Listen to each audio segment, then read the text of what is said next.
Halo semua, jumpa lagi dengan saya Erwin Spandi dari Windows Stocks Indonesia. Yes, kita di akhir pekan ini dikejutkan ya dengan kabar berita negatif dari Wall Street ya.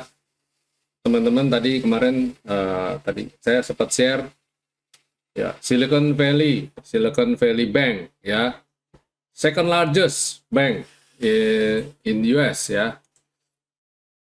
eh Collapse ya. Dia ini apa namanya, kalau berdasarkan berita yang saya baca ya, katanya salah satu bank tercepat ya yang go down in history hanya dalam waktu 24 jam. Hanya dalam waktu 24 jam deposit outflows maksud saya, keluar ya, itu mencapai 42 miliar US dollar di hari Kamis ya. Dan seperti dibilang, biasa kalau dana yang keluar ada yang withdraw, otomatis mereka bank kan harus jual aset untuk menjaga liquidity dan sebagainya, dan tidak gampang ya, karena yang keluar itu sangat cepat sehingga bank itu nggak keburu untuk jual aset, dan at the end terjadi gagal bayar. Jadi uangnya nggak cukup untuk bisa diberikan, gagal bayar. Kalau berdasarkan analisa dari para ekonom, ini tidak lepas. Jadi ini kenapa sih sampai collapse gitu ya? Kenapa sampai collapse? Ya, ini tidak. Jadi mereka itu juga nyalahin the Fed ya. Yang mana the Fed itu kita tahu sangat agresif sekali ya menaikkan suku bunga, dan berimbas pada naiknya yield ya, yield yang naik sangat cepat, dan otomatis juga mereka juga ini si sovereign ini kesulitan dengan pekerjaannya ya, dia mau pinjaman dan sebagainya. Jadi orang lebih suka sekarang, lebih banyak daripada diputerin uangnya, mereka lebih suka untuk masuk ke bond yang lebih panjang termnya untuk dapat bunga lebih tinggi. Ya, ini akhirnya market seret ya, liquidity. Dan kita juga tahu ya, di saham-saham tekno juga banyak yang terjun bebas, dan Silicon Valley Bank ini banyak memberikan pinjaman kepada startup ya. Mereka fokus pinjamannya ke startup, dan kita tahu startup tuh banyak yang collapse, dan otomatis pinjamannya juga kan menjadi, nilai kredit macetnya juga bertambah. Ini yang akhirnya kayak sistemik. Nah, mereka mereka mengkhawatirkan, dan mereka memaksa untuk pemerintah segera mengambil tindakan, tentu saja, supaya apa? Tidak menjadi sistemik ya. Dan diharapkan lewat kasus ini, lewat gagal bayar atau lewat bankruptnya Silicon Valley Bank ini, otomatis mereka harapkan the Fed akan menahan kenaikan suku bunga, atau dihentikan dulu lah sementara ya. Ini padahal baru aja cukup agresif ya kemarin kan, the Fed mau sih ngomong-ngomong bahwa di akhir bulan Maret ini mereka menaikkan sekitar 50 basis poin ya. Ya, ini yang membuat membuat mereka menjadi, ya, para para pakar ini jangan sampai akan menjadi sistemik ya. Saat ini memang lebih banyak yang kena dampaknya adalah dari sisi investor dan institusi ya, belum sampai ke grassroots. Tapi dikhawatirkan kalau sampai ini mulai sistemik, ini yang berbahaya. Terus bagaimana dengan Indonesia sendiri, market Indonesia? Ya, Indonesia karakteristiknya berbeda ya, ekonomi Indonesia karakteristiknya berbeda. Industri keuangan Indonesia juga berbeda. Suku bunga atau spread ya, Indonesia itu tinggi antara suku bunga dari Bank Indonesia dengan perbankan yang mengucurkan kredit ke rakyat itu spreadnya cukup besar, ya. Berbeda sama di sana, di Amerika. Amerika itu suku bunga pinjamannya itu kecil, gitu ya, beda. Nah, dengan naiknya suku bunga The Fed ini, itu akan membuat ini jadi ikut naik juga kan suku bunga pinjamannya, dan susah buat mereka untuk mungkin mengambil margin atau sebagainya gitu. Ditambah lagi saham-saham Amerika yang juga cenderung lagi koreksi. Belum ada sentimen macam-macam lah ya, sentimen-sentimen yang membuat ekonomi di sana bergerak jangan berat banget ya, inflasi dan sebagainya pasti tentu saja ya. Uh, di Indonesia agak sedikit berbeda, ekonominya lebih resilience, lebih punya daya tahan, dan perbankannya juga metodenya, polanya juga berbeda ya, karakteristiknya berbeda. Indonesia kita tahu semua perbankannya itu lebih banyak di UMKM ya, corporate, sedikit sekali yang lari ke exposure ke startup ya. Paling isu negatif saat ini yang nyantol dengan industri perbankan Indonesia ada di BUMN karya yang gagal bayar dan exposure dari mereka memberikan pinjaman ya, dari bank-bank BUMN memberikan pinjaman ya, itu merupakan kewajiban mereka ya untuk memberikan pinjaman ke BUMN karya itu. Tapi kalau berdasarkan laporan atau berdasarkan penjelasan mereka, exposure-nya sebenarnya nggak besar kok. Gagal bayarnya tidak memakan porsi besar kepada mereka. Jadi harusnya tidak masalah, tidak mengganggu likuiditas dan sebagainya. Tidak mengganggu kinerja juga. Jadi harusnya pada dasarnya masih oke. Nah, sektor perbankan Indonesia mungkin kita mungkin akan kalau Bapak Ibu bilang terus korelasinya bagaimana, terus dampak impactnya bagaimana, sedikit banyak mungkin akan lebih kayak sentimen negatif aja. Tapi kalau kita lihat dengan sampai bersinggungan langsung, saya rasa enggak ya. Mungkin lebih ke sentimen negatif yang mana akhirnya membuat seolah-olah sektor perbankan ini akhirnya dapat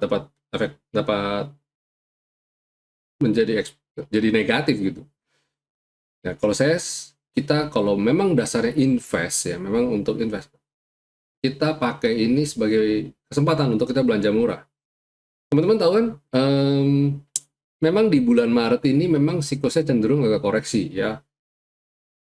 Apalagi ini kan laporan keuangan udah selesai, pas semua udah selesai ya kan, yang yearly.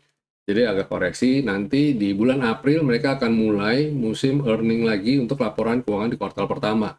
Dan akan ada rapat umum, ya, pembagian dividen lagi. Nah, harusnya sentimennya bagus untuk sektor perbankan Indonesia. Jadi harusnya masih oke. Dan ekonomi Indonesia juga diramalkan, diprediksi di tahun 2023 ini juga bergerak dan bagus. Ya, jadi kita nggak bisa melihat di sana di Amerika, ya walaupun ini second largest bank ya, terus akan membawa impact sampai ke sini, rasanya enggak deh. Jadi kita stay optimis aja, stay optimis, nggak usah terlalu ketakutan ya. Dan sistem perbankan di sana pun sebenarnya juga kalau ya mereka, si Jerome juga hari Rabunya sempat mengatakan bahwa pada dasarnya bank sistem di sana juga masih bergerak dengan baik gitu loh ya. Nah, mungkin kalau sampai Silicon Valley Bank ini collapse, itu lebih kayak ya mungkin mismanagement mungkin atau apa, saya nggak tahu. Konyolnya adalah kalau baca berita Silicon Valley Bank ini di bulan Desember kemarin itu terakhir mereka bayarkan kayak iuran LPS-nya, lembaga penjamin simpanan. Jadi 80% dari nasabah mereka itu tidak dijaminkan. Nah, yang dijamin cuma 20-an persen atau mungkin 25% aja yang dijamin. Sisanya nggak dijamin. Nah, nasib yang 75% sampai 80% ini yang jadi pertanyaan. Ya, mereka mengharapkan ada suatu kebijakan dari pemerintah tentu saja untuk menanggung, ya. Jangan sampai menjadi sistemik itu tadi. Ya, saya sampai ngomong sistemik itu berkali-kali. Tapi memang gitu, itu ketakutan mereka ya, ketakutan. Dan kita juga harapan kita tentu saja itu tidak tidak berdampak negatif. Kita tahu biasanya kalau Dow Jones itu sama, kalau Bapak Ibu lihat korelasi perbandingan antara Dow Jones sama IHSG sebenarnya nggak terlalu meleset banget sebenarnya. Kalau kita tarik jangka ini sebenarnya ada korelasinya. Ya harapan saya nggak ini ya, nggak dragging ya, istilahnya nggak menarik IHSG jadi turun. Ya, kita stay optimis aja lah. Pokoknya sektor finance Indonesia masih akan bergerak dengan baik ya. Manfaatkan kesempatan untuk buy on weakness. Itu. Oke, yes, itu dulu. Kita moga-moga kita lihat ya minggu depan ini kalau ada apa-apa lagi kita akan bahas lagi. Oke, yes, kita lanjut. Oke, ini komposit kita masih bergerak di level support ya 6754 seperti yang sudah kita sering kali ulas ya. 6754 selama as long as masih ada 754 relatif masih aman. Berharap IHSG bisa rebound lagi, tahan. Jadi sektor perbankan kita juga lihatnya juga dari sini deh. Semoga bisa ini. Nanti coba kita lihat sektor finance-nya ya. Dan asing kemarin net buy di akhir pekan 75,7 miliar dengan transaksi di 7,5 triliun ya. Coba kita cek sektor finance dulu deh yang kita barusan tadi ulas. Ya, dia rupanya masih tertahan di level support. Level supportnya ini ya. Tadinya di sini, rupanya bergerak. Dia bergerak bermain di sini. Mungkin ini bisa jadiin acuan. Selama dia masih bertahan di atas ini, masih relatif aman. Moga-moga nggak jebol ini. Kalau jebol ini ya, dia mungkin akan berpotensi menguji support berikutnya di level-level ini, atau mungkin langsung sampai turun sekalian ke level ini ya.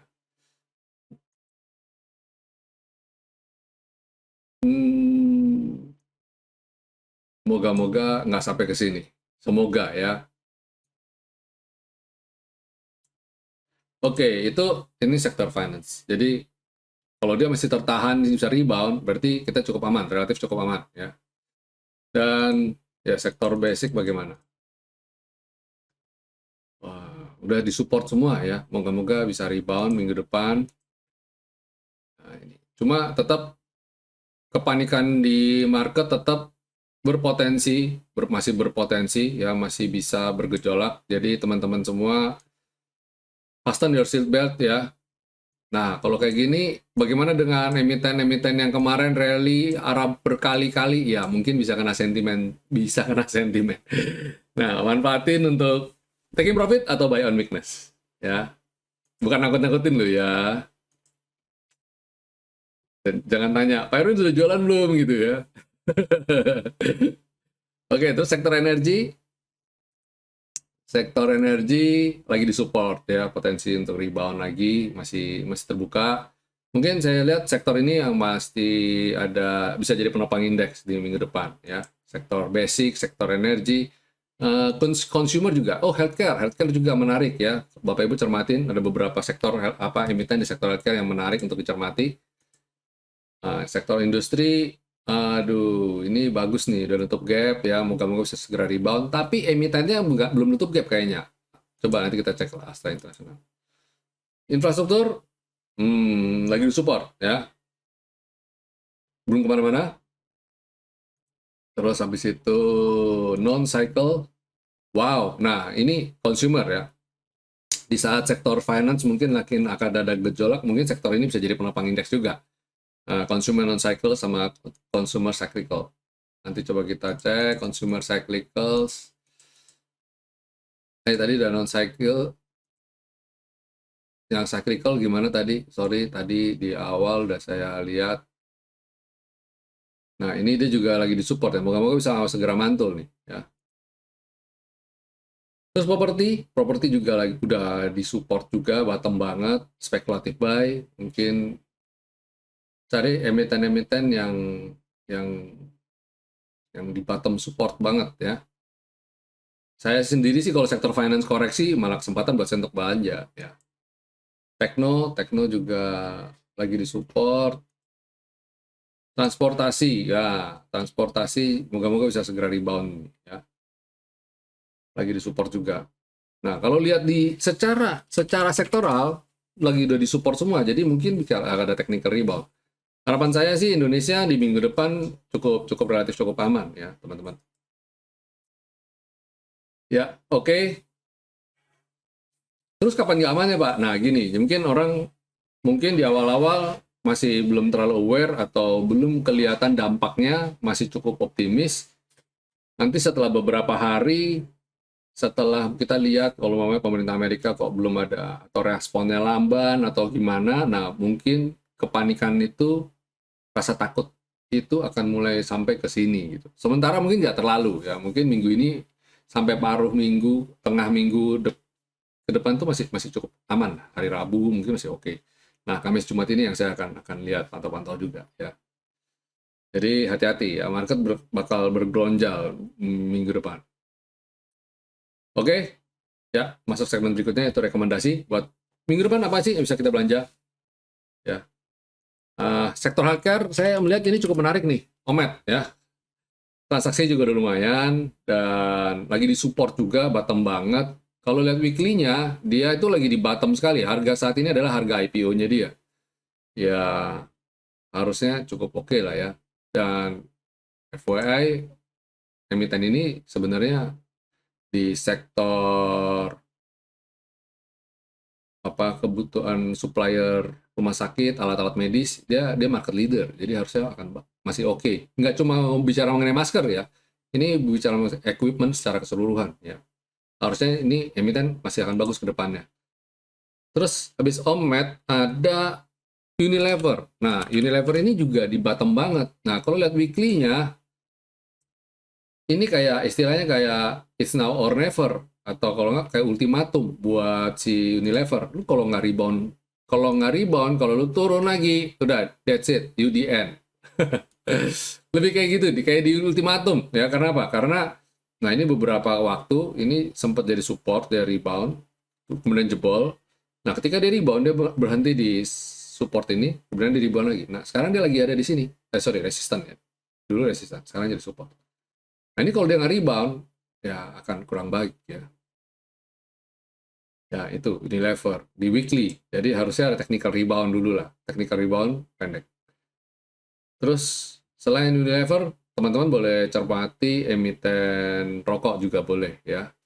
Gudang Garam, MSP ya. Ini menarik ya. Kenapa? Karena dia relatif di jangka pendek sebenarnya uptrend. Cuma lagi pullback aja. Ini Gudang Garam, terus HMSP. Nah, menarik ya. Jadi sektor consumer harapan saya di minggu depan akan jadi penopang indeks. Terus kemudian Harum. Harum ini juga ini lagi disupport ya. Ini kalau kita panjangin, kita nggak rubah-rubah. Nah ini dia sempat mantul support, dia naik, belum kuat ketemu resisten, dia pullback dikit. Nah ini kalau bisa naik lagi, dalam jangka pendek ini dia membuat pola double bottom kecil ya. Harusnya juga berpeluang naik. Apalagi di tengah dia koreksi ini, asing masuk terus. Ya, Harum menarik nih, Harum. Terus habis Harum ada Medco. Nah, menarik nih Medco nih, ya, at the bottom. Ini sama, cacing-cacing naga-naga. Itu kalau nggak naik, goodbye. Nggak naik, goodbye. Jadi kita spekulatif. Toh upside risknya juga udah pendek. Jadi kalau dia jebol ini silakan jualan dulu. Bottom line-nya di 985. Kalau jebol 985, goodbye. Oke? Ya. Itu untuk perdagangan tanggal 13 Maret 2023. Oke, teman-teman, itu tadi sudah ulasan market review ya. Saya sharing-sharing mengenai efek domino dari Silicon Valley Bank. Terus kemudian rekomendasi untuk dalam tanggal 13 Maret 2023. Sampai di sini dulu sharing weekend saya. Semoga apa yang saya sampaikan bermanfaat dan bisa membuat teman-teman masih confident ya, bisa menjalani minggu depan dengan pede. Oke, enjoy your weekend, guys. Stay safe, stay healthy, happy cuan. Bukan kode dulu ya, happy cuan, happy profit, and God bless you. See you.